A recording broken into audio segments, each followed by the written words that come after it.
여러분, 인플레이션이라는 말을 하잖아요. 인플레이션. 이게 이제 경제 용어라고 할 수 있는데요. 화폐 가치가, 화폐를 너무 많이 찍어내가지고 경기를 부양하기 위해서 돈을 쓰게 만들기 위해서 화폐를 막 찍어내다 보니까 어떤 역효과가 있냐면 물가는 올라가고 돈의 가치는 상대적으로 떨어져 버리는 현상을 인플레이션이라고 합니다. 그래서 우리 학창시절 때 이런 예를 들어서 배웠어요. 인플레이션이 심해지면 한 사회가 수레에다가 돈을 잔뜩 담아가지고 싣고 갔다가 감자 하나 사온다는 거예요. 이게 아주 경제사정이 나빠져 버리는 거지요. 이런 경우. 이걸 인플레이션이라 그렇게 설명을 듣곤 했는데요. 이제 앞에다가 구원의 인플레이션이라는 말을 갖다 붙이면 이 구원의 인플레이션이라는 말은 돌아가신 오카는 목사님이 설교 중에 하셨는데 이게 무슨 말이냐면 구원에 대하여 남발하기 시작한다는 거예요. 너도 나도 구원받았다. 그러면 돈이 많아지면 돈의 가치가 떨어지듯이 구원에 대한 이야기가 빈번하게 나오므로 구원받는 숫자가 늘어나면 좋은데 역효과로 오히려 어찌된 일인지 믿는 자는 많아지는 것 같은데 교회는 많이 세워지고 있는데 구원 얻는 자는 더 적다. 이게 이제 구원의 인플레이션이죠. 이게 아주 위험한 겁니다. 초대교회와 비교를 해보면 저는 이제 프로테지 목회를 하려고 하는 거거든요. 부피 목회가 아닌 무슨 말이냐. 초대교회는 숫자가 적었어요. 처음에 시작할 때. 그러나 순도가 진한 사람이 많았다고 그랬죠, 제가. 그러니까 초대교회는 숫자가 적은 대신에 거의 구원받은 사람이었어요. 중세교회 1000년 동안에는 어마어마한 성전이 많이 세워지고 성직자가 많아지기 때문에 하나님을 안 믿는 사람이 이상할 정도가 됐죠. 유럽 사회는. 전부 기도하고 예배하고 주일이면 성당에 가서 미사를 드렸단 말이에요. 표면적으로. 근데 어찌된 일인지 구원 얻는 자는 형편없이 적었다. 그러니까 지금 한국교회가 카톨릭화 되어가는 현상을 우려하고 있거든요. 생각 있는 분들은. 그러니까 딱 그 현상이 일어나고 있는 거예요. 곳곳에 교회도 많고 성직자, 목회자도 많고 그러는데 어찌된 일인지 교회 안에 가면 구원의 인플레이션으로 인하여 값싼 구원에 대한 이야기를 들으므로 자기 스스로 구원받았다고 여기는 사람은 많지만 실제로는 위험한 사람들이 굉장히 많다. 이것이 오늘 우리가 고민해야 할 문제입니다. 묻겠습니다. 구원받기가 쉽습니까? 어렵습니까? 어렵지요. 그걸 어떻게 하셨어요? 성경에 그렇게 써 있습니다. 성경에 명백히 쓰여 있고 그리고 예수님도 그렇게 말씀을 하셨음에도 불구하고 어찌된 일인지 이 왜곡된 이야기가 교회 안에 은연중에 번져가고 있다는 것이죠. 그 이유는 뭘까? 사람들은 믿고 싶은 걸 믿기 때문입니다. 진리를 붙잡고 믿는 게 아니고 진리를 붙잡고 믿자니 자기를 바꿔야 되는 거예요. 이게 너무너무 힘든 일이죠. 그러다 보니까 어떤 일이 벌어졌냐면 진리를 자기의 입맛에 따라서 재단하기 시작했다는 것이죠. 목회자들의 타협과 성도들의 이게 맞아떨어져 가지고 그런 일이 벌어지고 있지 않는가 싶습니다. 성경은 오늘 무척 심각한 이야기를 합니다. 예수님께서 예루살렘을 향하여 여행하시다가 어떤 사람이 와서 질문을 합니다. 구원 얻는 자가 적습니까? 저는 이 상황이 어느 정도 이해가 돼요. 이 당시 이 사람이 유대인일 가능성이 많은데 유대 땅이니까 유대인들은 태어나면서부터 안식일을 지킨 사람들이었어요. 태어나면서부터 율법을 지킨 사람들이에요. 그러니까 자기들이 구원을 받지 못한다든지 하나님 나라에 가지 못한다는 건 상상을 하지 않고 살았던 사람들이에요. 그래서 이들은 교만하게도 시오니즘에 물들어가지고 선민주의에 물들어가지고 이방인 족속들은 지옥을 위해서 창조된 불쏘시개라 그렇게 이야기할 정도였어요. 그러니까 자기들만 천국 간다는 거죠. 근데 예수님의 가르침과 말씀들은 이들이 갖고 있는 기존 사상과 생각들에 대하여 부딪히기 시작한 것 같아요. 자기들이 조상 대대로 배워왔던 종교적 전통과 예수님이 던지는 메시지는 차이가 있다는 거예요. 근데 예수님의 말씀에 싫기는 하지만 반박은 못하겠어요. 반박은 못하겠어. 말해봤자 예수님을 이길 수가 없는 거예요. 논리적으로도 그렇고 현실로 나타나는 현상 속에서. 그러면 어떤 일이 벌어져야 되냐면 무릎을 꿇고 예수님께 복종을 하고 받아들여야 되는데 그러기에는 너무 멀리 와버린 거예요. 이 갈등 속이 지금 갈등 속에서 계속 유대인들이 헤매고 있는 겁니다. 갈등을 가졌던 한 사람이 예수님 구원 얻는 자가 적습니까? 이 말은 나는 그렇게 생각해 본 적이 없는데 예수님의 말씀을 듣고 보니까 적을 것 같네요. 어떻게 할까요? 저는 이 생각이라고 봐요. 예수님은 직접적으로 말씀하지 않았지만 명확하게 비유를 들어서 말씀하시기를 좁은 문으로 들어가기를 힘쓰라. 그리고 더 충격적인 것은 그 들어가기를 힘쓰면 되는 줄 알았는데, 그잖아요? 자, 원하는 것을 믿음이라고 우리가 생각하는데 이건 아주 잘못된 겁니다. 믿음은 원하는 게 아닙니다. 내가 원한다고 되는다고 생각하는 건 그건 아주 위험한 생각입니다. 믿음의 본질은 자격입니다. 자격. 그러니까 천국은 가고 싶다고 가는 나라가 결코 아니라는 거예요. 믿는다고 가는 나라가 아니고 하나님이 원하시는 기준에 충족된 자가 가는 나라가 천국이다. 이게 어렵습니까? 당연한 이야기 아닙니까? 근데 이 당연한 이야기가 제대로 알려지지 않고 있다는 현실이죠. 24절에 좁은 문으로 들어가기를 힘써라. 더 충격적인 것은 힘쓰면 되는 줄 알았어요. 우리는 힘쓰는 게 믿음인 줄 알았어요. 근데 주님 뭐라고 하시냐면 들어가기를 구하여도 들어가기를 원하는 거, 구하는 거, 바라는 거 이러면 된 줄 알았는데 그래도 들어가지 못하는 자가 많아. 왜 그럴까? 여기 생략된 말이 있는데 자격 미달은 안 된다. 이 말이죠. 자, 오늘 이 말씀에 세 가지 일단 이 본문에서 요점. 첫째, 구원 얻을 때가 있다라고 오늘 암시하고 있습니다. 집주인 하나님 비유지요. 문을 닫은 다음에 와서 들여보내면 갈 수 없다. 여러분 구원의 때가 있습니다. 오늘이 구원의 때인 사람이 있을 수 있습니다. 어떤 사람은 스스로 기회를 걷어찬 사람도 있어요. 교회에 나와서 단번에 구원받는 건 쉽지 않아요. 말씀이 들어가야 되고 내가 믿음으로 반응하고 내가 알지 못했던 이것이 죄였구나라는 걸 고백하고 무릎 꿇을 때 구원의 역사가 일어나는 것인데 그 시간이 어떤 사람은 한 번의 예배를 통해서 오는 사람이 있는가 하면 어떤 사람은 30년 걸리기도 해요. 그럴 수 있잖아요. 교만할수록 오래 가지요. 교만할수록 완고할수록 오래 갈 거 아니에요. 바리새인들은 죽을 때까지 이걸 못 고쳤어요. 그러니까 죽을 때까지 완고하게 고집대로 부리고 있는 사람이 있다니까요. 그런 사람은 기회를 못 얻지요. 스스로 그 기회를 걷어차고 있는 거예요. 스스로 이 기회를 못 살린 거예요. 두 번째, 오늘 본문에 말하시기를 무슨 말이냐면 주님이 경고하는 것은 자기 기만에 빠질 수 있다라고 경고하고 있어요. 26절 한번 보세요. 그때 너희가 이제 주님께서 부정해버린 사람, 구원시키지 않는 존재들에 대하여 너희가 말하되 우리는 주 앞에서 먹고 마셨고 주는 또한 우리의 길거리에서 가르치셨나이다. 내가 주님과 함께 이렇게 교제했지 않습니까? 근데 왜 우리가 여기를 못 들어가지요? 그렇게 항변하는 일이 벌어진다는 거예요. 여러분 보세요. 나는 주님을 알았어요.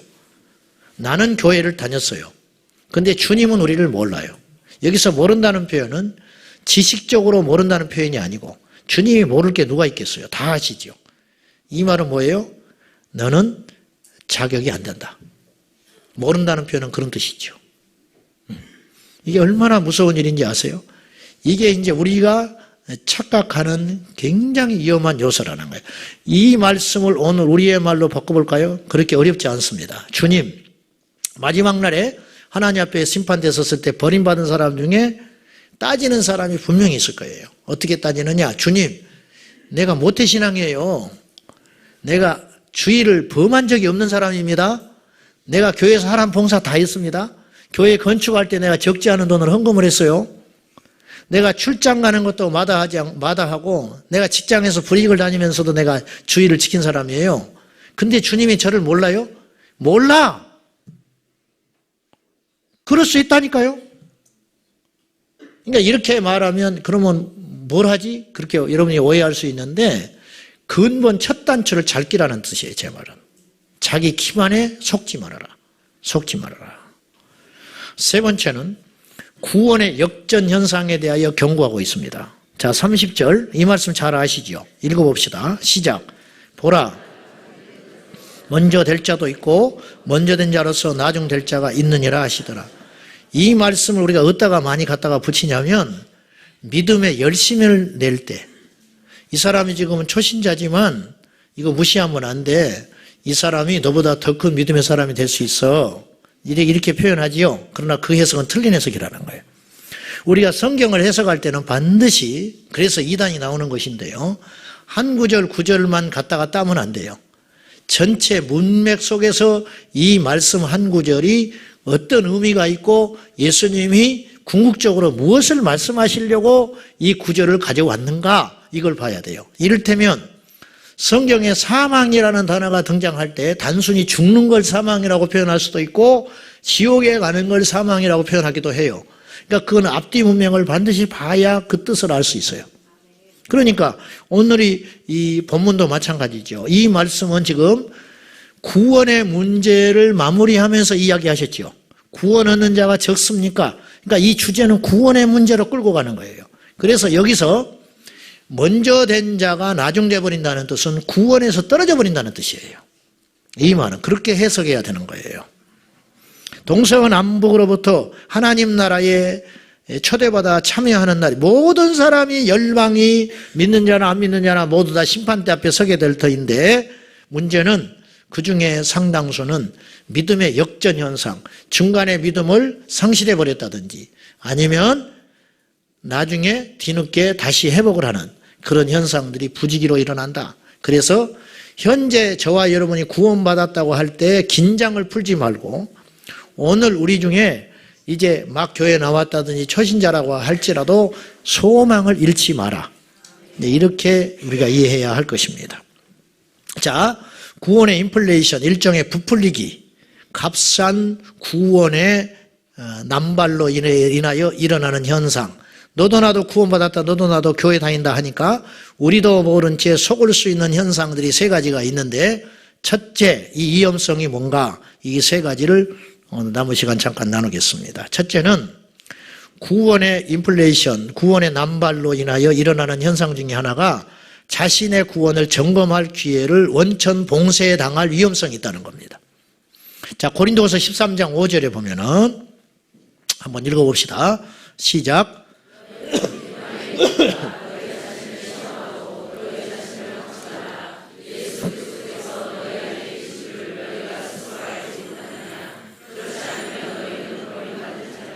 성경은 뭐라 하냐면, 바울이 고린도 교회에 두 번째 편지를 보내면서 지금 바울이 고린도 교회를 떠나왔거든요. 그러니까 떠나온 다음에도, 이 말은 바울이 고린도 교회에서 목회를 했을 때는 계속 이것을 점검하도록 동기를 줬어요. 근데 내가 지금 떠나왔기 때문에 다시 염려가 돼서 너희가 믿음 안에 있는지 너희 자신을 시험하고 확정해봐라. 두드려봐라. 만약에 너희 안에 이것을 스스로 너희들이 알 것이다. 너희 안에 구원이 있는지, 내가 예수님의 사람인지, 내가 봐도 나는 아니다. 이거 분명히 알 수 있다. 그것을 너희 스스로가 확증하지 못한다면 너희는 예수님과 상관없는 버림받은 자이다. 이렇게 이야기하는 거예요. 여러분, 믿음의 확증은 옆에 사람이 해주는 게 아니에요. 내가 하는 거예요. 내가. 이 사람 예수 믿어 필요 없어요.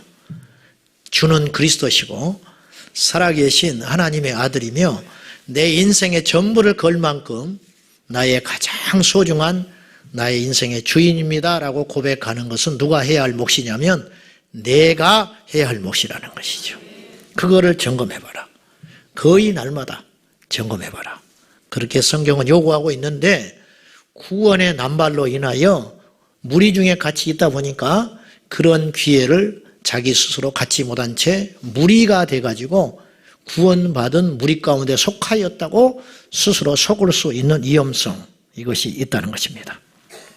세례 요한이 세례를 베풀 때 세례를 받으러 오는 바리새인들과 유대인들을 향하여 아주 칼날같이 무서운 이야기를 했습니다. 독사의 자식들이라고. 이게 불신자한테 한 소리가 아니에요. 형편없는 사람들한테 한 소리가 아니에요. 독사의 자식들 같으니라고. 누가 너에게 임박한 진노를 피하라고 하더냐. 이 말은 이렇게 해석할 수 있습니다.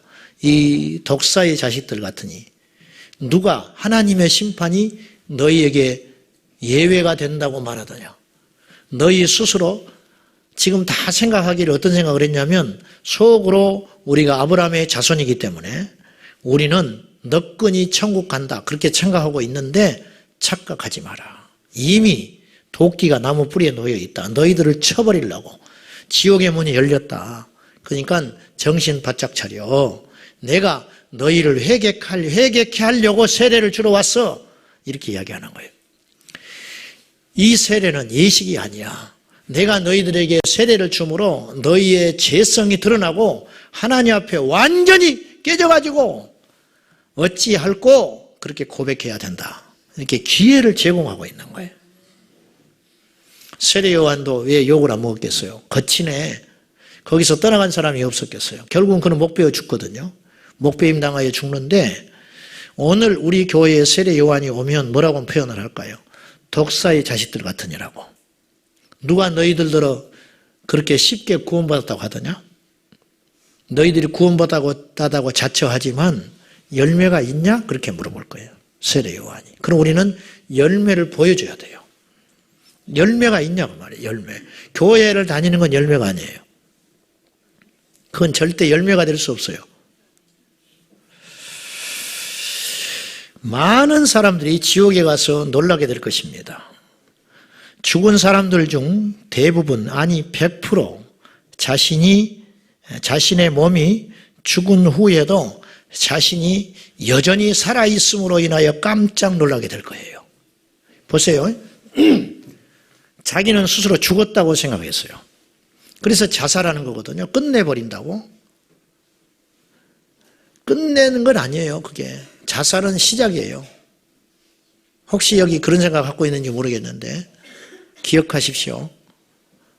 절대 마지막 아닙니다.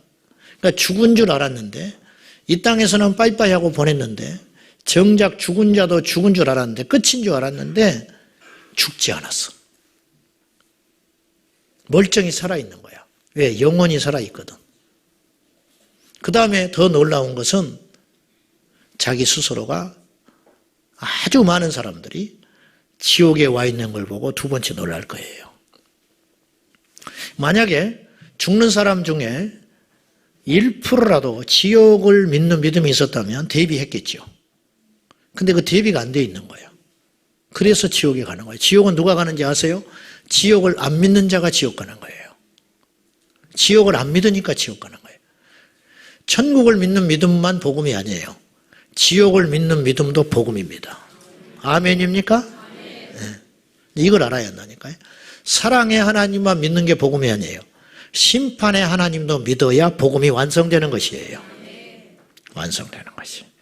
지옥에 떨어진 부자도 스스로 생각할 때 자기는 지옥에 갈 걸로 0.1%도 생각 안 했어요. 부자와 나사로 이야기해서.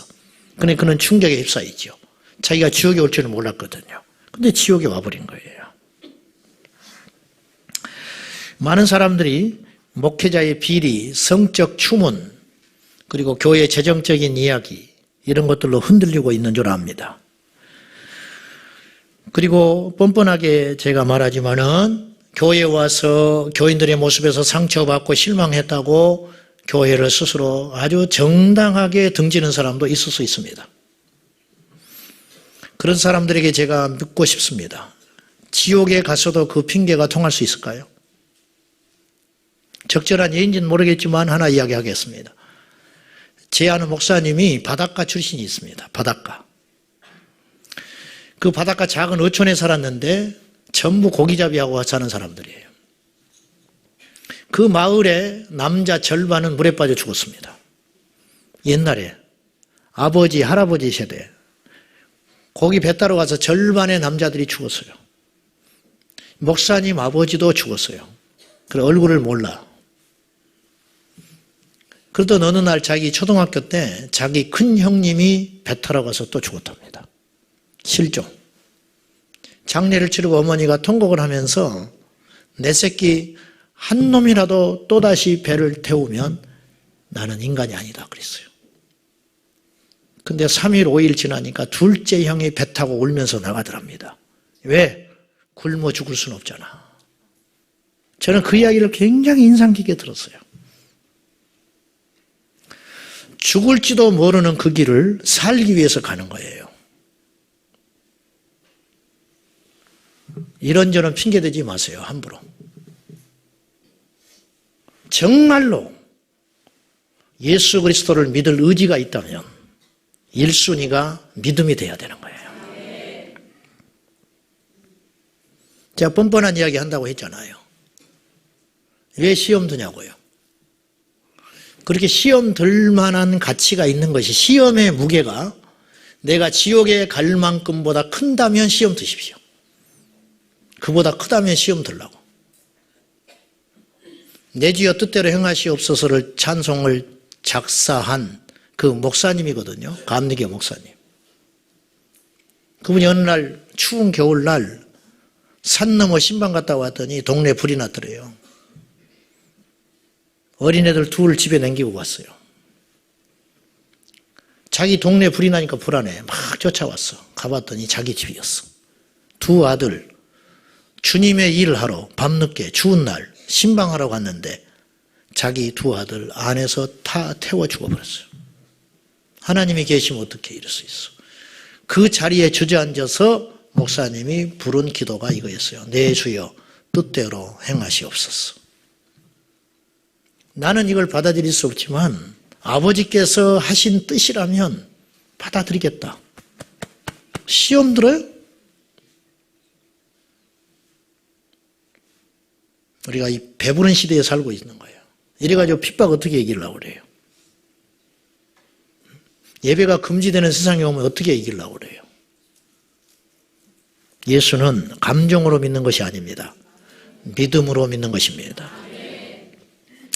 누가복음 21장 34절에 성경은 우리에게 경고하고 촉구합니다. 시작. 너희는 스스로 조심하라. 그렇지 않으면 방탕함과 술 취함과 생활의 염려로 마음이 둔하여지고 뜻밖의 그날이 덕과 같이 너희에게 임하리라. 예수님의 재림. 준비되지 않고 주님의 재림을 맞이할 공산이 큰데 그 이유가 세 가지 이유라는 거예요. 첫째는 방탕하기 때문에. 세상에 가서 흐트러지게 살지 말아라. 두 번째, 술 취해서 흥청망청이 같은 말이 되겠죠. 근데 세 번째 하나 우리가 눈여겨볼 것은 세상의 염려, 생활고 이런 것들, 걱정거리. 이거 우리가 정당하거든요. 내가 이렇게 어려운데 어떻게 예수 믿냐는 거예요. 근데 이것도 술 취해서 흥청망청 세상에 간 것과 결과는 똑같아요. 어차피 예수님을 못 믿는 건 마찬가지라는 거예요. 노아의 홍수가 준비되어 있을 때 방주를 짓고 있는 노아의 방주에 들어가지 못했던 사람들이 왜 못 들어갔는지 아세요? 우리는 몰랐어. 근데 예수님께서 말씀했어요. 그들이 왜 못 들어갔는지 아느냐? 그 당시 사람들이 시집가고 장가가고 먹고 마시느라고 방주에 못 들어갔더라는 거예요. 시집가고 장가가는 게 뭐가 나빠? 어제도 한 팀이 갔는데. 아니 시집 가야 할 거 아니에요. 장가 가야 할 거 아니에요. 근데 그것이 죄는 아니지만 그것이 우상이 되지 않도록 해라는 거예요. 그것 때문에 방주를 잃어버리는 그것은 세상에서 술 취하고 방탕하고 주님을 대적한 것과 결과는 같다. 그렇게 경고하고 있는 것입니다. 두 번째로 구원의 남발, 인플레이션, 부풀리기로 우리가 일어날 수 있는 현상 중에 하나가 위선적 현대판 바리새인들을 만들어낼 공산이 크다는 것이죠. 현대판 바리새인들이 많아지는 이유는 값싼 구원을 설교하기 때문입니다. 독버섯은 더 화려합니다. 색깔이 다 화려해요. 색감이 더 화려하다. 그렇죠? 그건 뭘 우리에게 의미하냐면 당시 바리새인들과 서기관들은 즉 멸망을 가는 줄도 모르고 걸어가고 있었던 그들은 더 하나님 앞에 종교적 열심을 갖고 있었던 사람들이라는 거예요. 사람들은 반드시 대체물을 찾는다 제가 그랬어요. 반드시 대체물을 찾아요. 이를테면 술을 끊은 사람은 군것질이 심해진다고 그래요. 그렇죠? 고개를 안 끄덕거리는구나. 준비가 잘 되어 있습니다, 여러분들이. 술을 끊으면 군것질이 늘어납니다. 그럴 것 같아. 입이 심심하니까. 못 견디는 거죠. 대체물을 찾는 것이죠. 그들 안에 하나님이 없기 때문에 종교적 열심은 더 대단해지고 커질 수밖에 없고 더 화려해질 수밖에 없습니다. 제사장의 옷들은 더 화려해졌고요. 쓸모없는 본질적이지 않는 종교적 여식 행위는 점점점 날이 갈수록 많아질 수밖에 없었어요. 왜냐? 불안하니까. 왠지 불안하니까 또 뭘 만드는 거예요. 이거 가지고는 안 되니까 더 율법적이 돼가는 것이죠. 그러나 그 자리에는 예수 그리스도만이 채울 수 있는 자리라는 것을 그들은 몰랐다는 것이죠. 이제 이런 현상들이 많아지게 된다는 거예요. 구원의 남발로 인하여. 21세기 바리새인들이에요. 오늘 우리에게 해당되는 이야기예요. 자신들이 상상할 수도 없고 차마 가지 않을 것이라고 100% 믿었던 지옥에 갔을 때의 그 참담함과 그 놀람과 고통. 사람은 비행기표도 잘못 끊어서 잘못 가기도 하고 오류가 나서 실수해서 어떤 곳에 가서 다시 손해배상을 받기도 하고 다시 제자리로 불편하지만 돌아오기도 합니다. 그러나 지옥은 그럴 수 있는 곳이 아닙니다. 왜냐? 하나님의 심판은 오류가 없거든요. 정확하거든요. 몇 해 전에 제가 잠을 자다가 지옥을 경험했습니다. 비몽사몽간에 지옥도 아니고 지옥에 떨어지는 경험을 제가 했어요. 잠깐이었지만 그 고통과 그 불쾌함과 그 공포스러움은 사실은 다시 말하고 싶지도 않습니다. 심장이 오그라들고 뛰며 무적행이라고 그랬잖아요, 성경에. 그러니까 제가 막 떨어지더라고, 꿈에서. 이렇게 끝도 없는 갱도, 무적행. 이 갱도에 떨어지는데 바닥이 없다는 거예요. 막 추락해서 팍 떨어지는 거. 근데 굉장히 추웠어요. 춥고 두렵고 이게 막 심장이 벌렁벌렁 하면서 떨어지는 그런 느낌들. 그 고통은 제가 다시 경험하고 싶지 않습니다. 그 왜 내게 그런 경험을 하게 하셨을까? 느끼라고.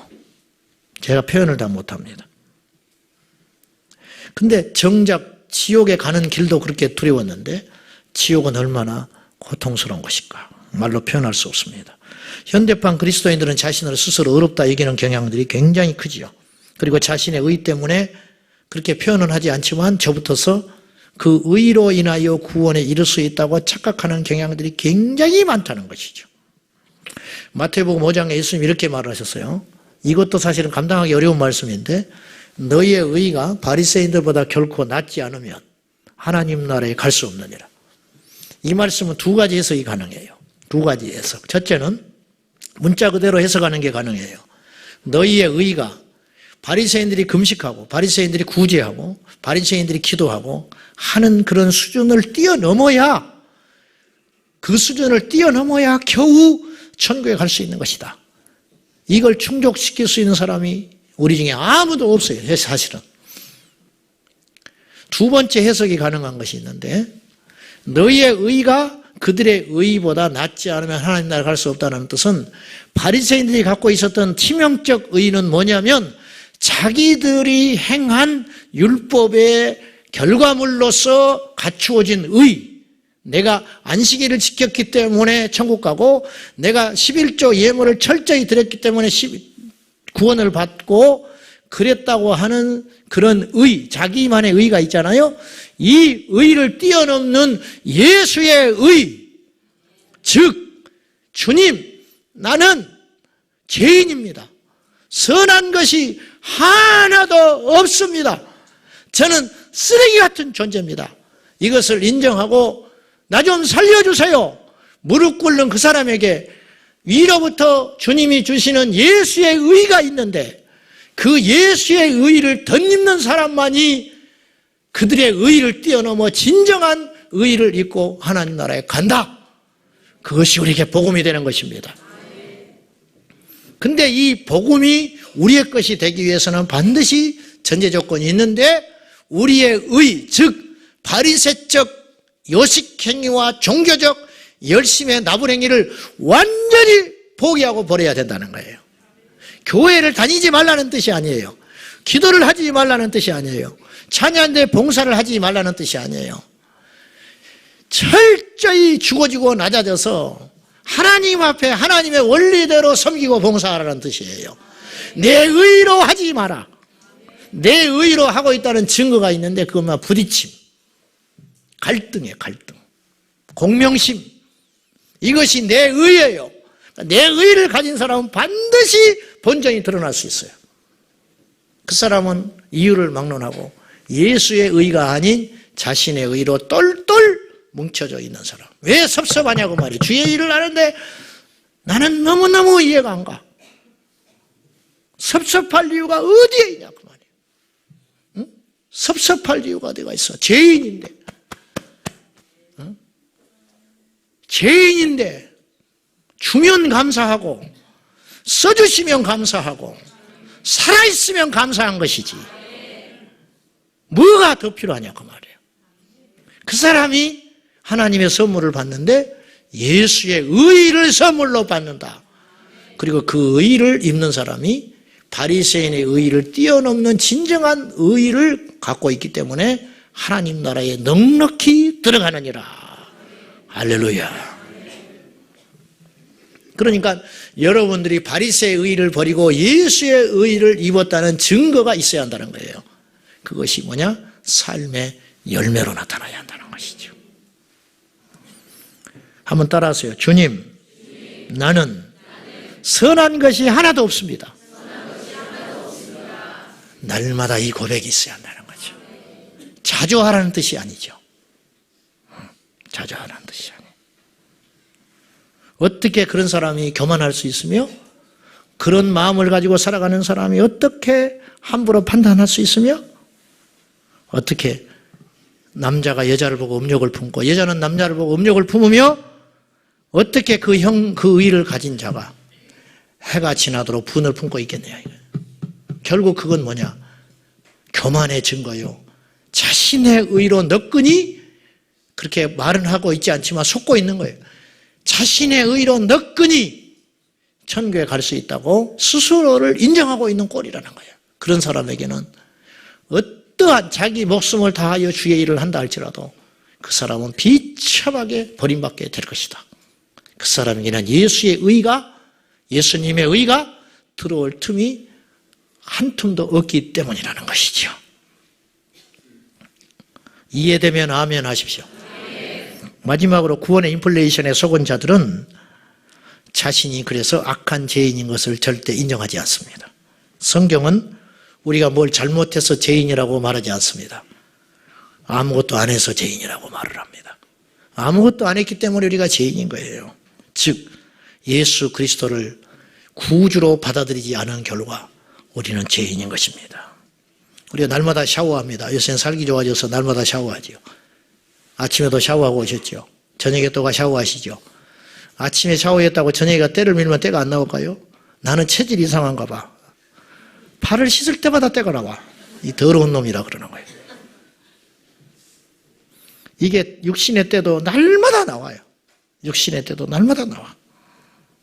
그렇듯이 우리에게 끊임없이 죄성이 회개하고 돌아서도 또 죄가 나오고 회개하고 돌아서도 또 죄가 나오고 이게 당연한 이치예요. 이상한 일이 아니야. 예수 그리스도를 믿어도 우리 안에 있는 이 자범죄는 꿈틀꿈틀거리고 계속 드러나는 거예요. 이걸 인정할 수 있어야 한다는 거예요. 다시 말씀드리지만 인정하는 자가 그걸 인정하고 하나님께 손을 드는 자가 예수 그리스도를 진정으로 만날 수 있는 조건을 갖추게 된다는 것이죠. 니고데모는 정직한 사람이었어요. 아시잖아요? 만나보지 않았지만은 니고데모는 정직했고 신사고 신력을 갖췄고 율법에 충실했고 더군다나 양심적인 사람이에요. 도덕적인 사람. 아주 예의 바르게 밤늦게 예수님을 찾아와서 조심스럽게 말을 꺼내요. 흠이 하나도 없는 사람이에요. 아마 배우자감으로 1등이라 1등. 근데 니고데모에게 치명적인 약점이 하나 있는데 그는 결코 회개를 해본 적이 없는 사람이라는 것이죠. 진정한 회개를 해본 적이 없는 사람.